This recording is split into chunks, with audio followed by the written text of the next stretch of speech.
Hello everyone, आप सभी का स्वागत है मेरे इस जीडी क्लासेस में।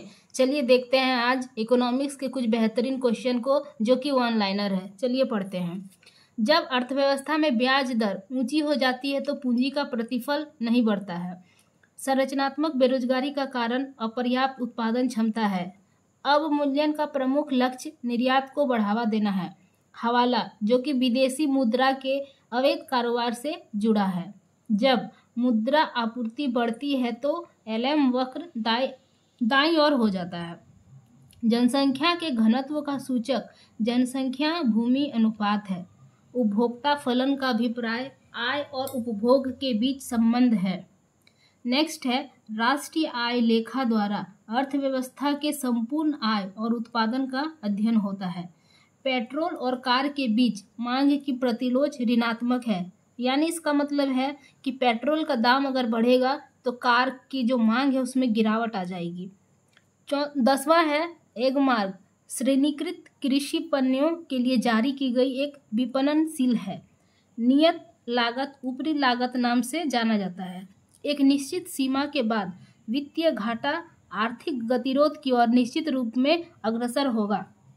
उपयोगितावाद का मुख्य पक्ष समर्थक जेरेमी बेथम है। चलिए दूसरे देखते हैं। 14 क्वेश्चन, IRDA जो कि बीमा कारोबार को नियंत्रित करता है। आंतरिक सुलभ फर्म को तब होते हैं जब वो अपने उत्पाद का विस्तार करती है। जॉन रॉबिन्सन ने स्वायत्त निवेश को प्रेरित निवेश से अलग किया था। अल्प अवधि में जब आय में वृद्धि होती है तो जो कि उपभोग की औसत प्रवृत्ति में सामान्यतः गिरावट आती है। किन्सवादी उपभोग फलन कुल उपभोग और कुल आय के बीच संबंध को दिखाता है। स्वर्ण बुलियन मान स्वर्ण के आयात और निर्यात पर कोई पाबंदी नहीं होता है। प्रतिफल की आंतरिक दर लाभों के वर्तमान मूल्यों को लागतों के वर्तमान मूल्य के बराबर बनाती है।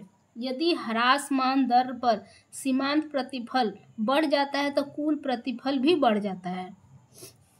अन्य बातें समान रहने पर किसी वस्तु की मांग की मात्रा में कमी उस वस्तु की कीमत में वृद्धि के कारण हो सकती है। दूसरी पंचवर्षीय योजना में भारी उद्योग को प्राथमिकता दी गई। Thank you.